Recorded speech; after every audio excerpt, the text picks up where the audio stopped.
instituições que produzem o espaço em um movimento que é sempre conflitante e conflituoso, em que, ao se produzirem, realizam também o espaço como elemento condicionante da sua reprodução. A produção do espaço, como relação social, é simultaneamente, portanto, a produção do próprio sujeito jovem e da sua forma de viver e experimentar a juventude. Essa experiência, que é também uma experiência espacial, implica a presença efetiva do sujeito, né, no espaço, presença que é, antes de tudo, uma vivência corpórea. A prática espacial é o espaço percebido em referência ao nosso corpo e às suas sensações somáticas, em que o corpo não é um elemento passivo, ao contrário, o corpo é um elemento ativo e participa na constituição do espaço, na sua determinação recíproca, de forma que o espaço é produzido no comprometimento perceptivo do corpo. As intencionalidades e as projeções do nosso corpo vão delineando o espaço. Nós o apreendemos na medida em que os experimentamos, situando o nosso corpo em um espaço que nos é próprio. E aí o corpo dos jovens, suas expressões e manifestações produzem também o espaço. O movimento, o modo de falar, de vestir-se, o caminhar pelas ruas da cidade, suas expressões corporais produzem formas particulares e eminentemente juvenis de práticas espaciais. Contudo, em nossa sociedade, né, e sabemos disso, a prática espacial é fortemente marcada por uma política de controle sobre o corpo. Um controle que é diretamente aplicado ao corpo dos jovens e, particularmente, se pensarmos o corpo dos jovens das nossas periferias urbanas. O controle sobre os seus corpos implicará o controle sobre suas experiências espaciais e sobre suas ações produtoras do espaço e resultará na forma de portar, de se relacionar com o outro, de se movimentar e de habitar a cidade. A definição de um conjunto de valores morais que irá disciplinar e controlar o corpo juvenil e que estipula e redefine incessantemente o lugar e o significado do jovem no mundo público. Os jovens negros das periferias, né, para esses, os seus corpos são mais controlados e são supliciados na cidade. Sua errância, o movimento ou mesmo a simples presença e existência desses jovens, né, são permeados por constante vigilância que se expressam nas formas de repressão e constrangimento. É o que vimos cotidianamente em nossas cidades, né, como, por exemplo, no controle do corpo dos jovens, dos moradores das periferias do Rio de Janeiro, quando da sua busca pela praia na Zona Sul Carioca. Ou, mais recentemente, né, quando ocorrido no supermercado, né, de uma grande rede de supermercados da mesma cidade. Né. Ou ainda, quando os seguranças dos shoppings acompanham, né, incessantemente os jovens pelos corredores e lojas do shopping e os olhares, né, de medo e apreensão também que vão acompanhando esses sujeitos. Né. Ou, né, quando a gente vê também as experiências dos jovens que são estigmatizados, né, em função das suas vestimentas ou do seu comportamento, e mais ainda, né, nas nossas cidades, né, pelo extermínio quase que diário da juventude pobre. Seus corpos e suas marcas identitárias provenientes deles são estetizadas de forma discriminatória e perversa, fazendo com que suas práticas socioespaciais sejam condenadas como violentas e ou vulgares. Essa experiência é também fortemente atravessada por questões raciais, de gênero, de classe e de território, mediações sem as quais torna-se praticamente inviável a compreensão das restrições que são impostas à presença desses sujeitos em nossas cidades. Numa sociedade como a nossa, o espaço é produzido pela ação dispar de sujeitos que são diferentes, mas são também desiguais. E é na cidade onde essas relações se colocam de forma mais evidente. Ela é a primeira experiência de vida pública mais consistente que esses jovens vivenciam. Ela é o lugar do encontro e do conflito, potencializando experiências dos sujeitos no espaço e o reconhecimento de si próprio como sujeito social, sendo também o terreno de tensões entre as diferenças e as possibilidades de vida em comum. Espaço público por excelência, a cidade tem no seu poder a capacidade de produzir relações mediante o permanente conflito de interesses e intencionalidades. Na cidade, a diferença e a coexistência obrigam a comunicação entre sujeitos de forma que estabelecem códigos comuns de civilidade. Esses códigos se realizam num espaço que também é ativo de normas e regras e que são expressas na sua organização material e simbólica. O arranjo de objetos na cidade interfere na realização das ações que os muitos sujeitos que habitam a cidade. E aí, pensando, por exemplo, nas várias pesquisas que a gente vai desenvolvendo, né, a gente percebe, por exemplo, na realidade de Juiz de Fora, e eu acho que não é muito diferente da realidade de outras cidades, que a concentração de equipamentos de lazer e cultura na área central de uma cidade média, como Juiz de Fora, implicava para os jovens dos bairros de periferia limitações no tocante ao aproveitamento do seu tempo livre, na possibilidade do encontro, na fruição e no acesso de determinadas expressões culturais.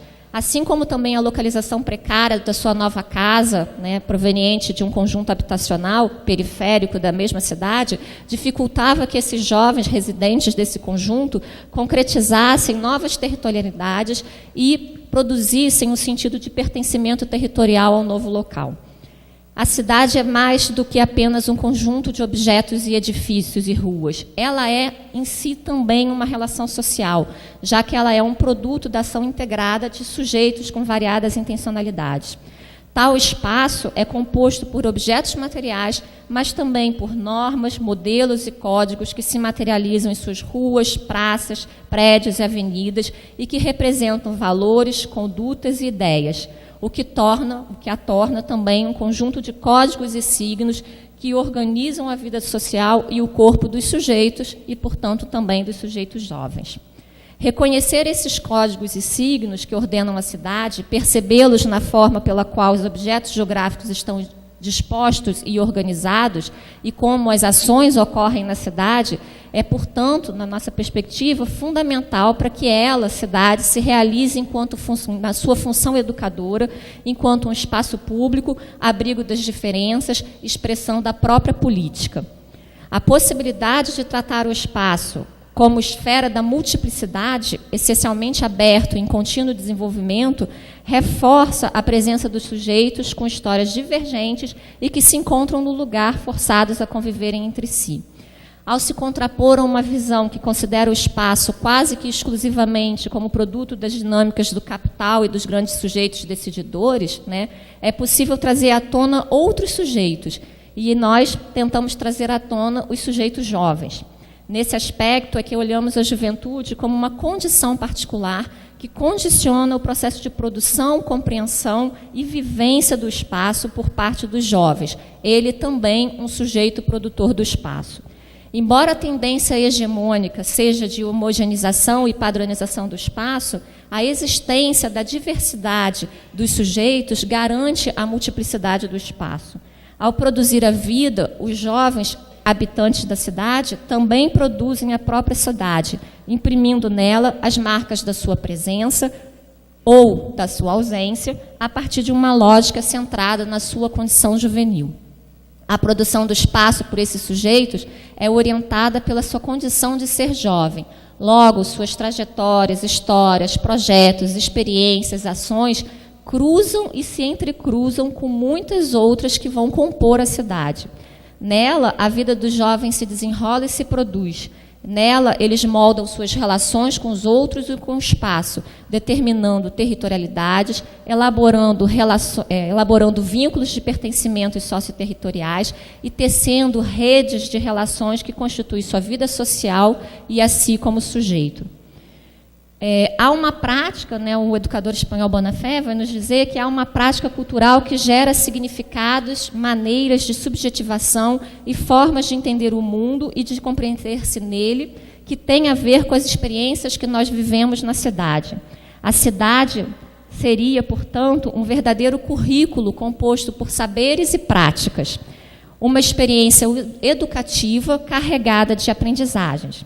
Em nossa trajetória, olhamos os jovens pelas ruas da cidade em sua busca por lazer, observamos eles inseridos em políticas públicas, compreendemos os seus vínculos com o seu território e os desafios que se redefinem a partir dos seus processos de desreterritorialização e buscamos entender como viver em cidades médias condicionam suas vidas.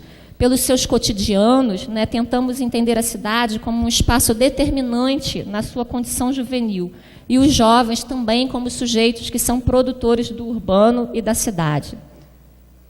A cidade é vista como sendo um espaço educador, um conjunto de lugares formais e informais que potencializa as trocas, os contatos provenientes de relações que são concretas e simbólicas e que estão presentes nos arranjos espaciais que organizam a vida urbana. No entanto, também sabemos, né, que somos os produtores de uma sociedade e, portanto, também de um espaço que são desiguais, em que as diferenciações transmutam-se em desigualdade e promovem diferentes hierarquizações que distinguem a nós daqueles que são considerados desiguais e inadequados.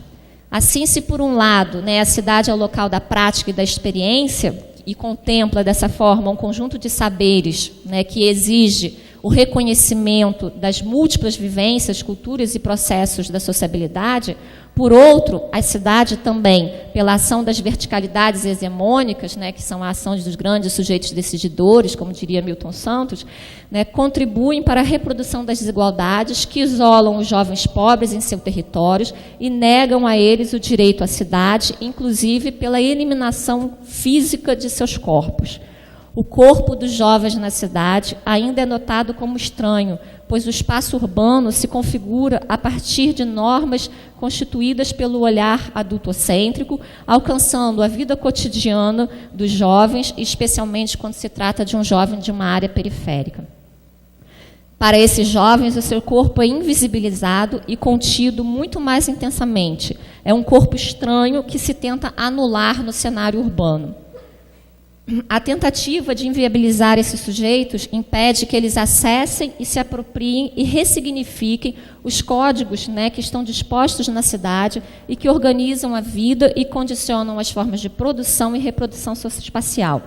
E, consequentemente, que esse sujeito efetivamente se aproprie e produzam aquilo, né, que o Bonafé vai chamar da cidade-currículo, ou um território educativo e transformador. Ser jovem pobre na periferia vai remeter, portanto, a um determinado tipo de relação com a cidade e com os outros, que é fortemente delimitada e limitada pela sua condição territorial, acarretando uma particular posição desigual desse sujeito nas relações de poder. Mas também é uma relação que está aberta e imutável, em permanente construção e reconstrução, dadas as multiplicidades de tempos, ações, sujeitos e intencionalidades. Olhar a juventude nessa perspectiva, né, permite que a gente supere as representações fixas e autônomas, permitindo conceber os jovens como produto de um conjunto de relações sociais e territoriais que desenha a sua existência e a forma como a sua condição do sujeito social é determinada. Mas, se ser jovem em uma periferia é o produto de uma relação social, como eu disse, marcada por uma desigualdade territorial, de gênero, econômica, etária e racial, é também, da mesma forma, o produto de práticas inventivas de vida e resistência, definindo-se apenas e somente apenas no bojo de uma imbricada teia de relações que modificam-se no tempo e no espaço e que, consequentemente, vão alterando a condição juvenil desses jovens. E, nesse aspecto, né, entendemos que é preciso considerarmos a produção de práticas libertadoras que conduzam à mobilidade, à visibilidade e à permanência desses jovens nas cidades. E esses jovens das nossas periferias, né, têm anunciado muito dessas práticas. Suas experiências na e pela cidade têm apontado para nós não apenas para as dificuldades e restrições que eles vivem, mas também para a centralidade que a cidade adquire em suas vidas.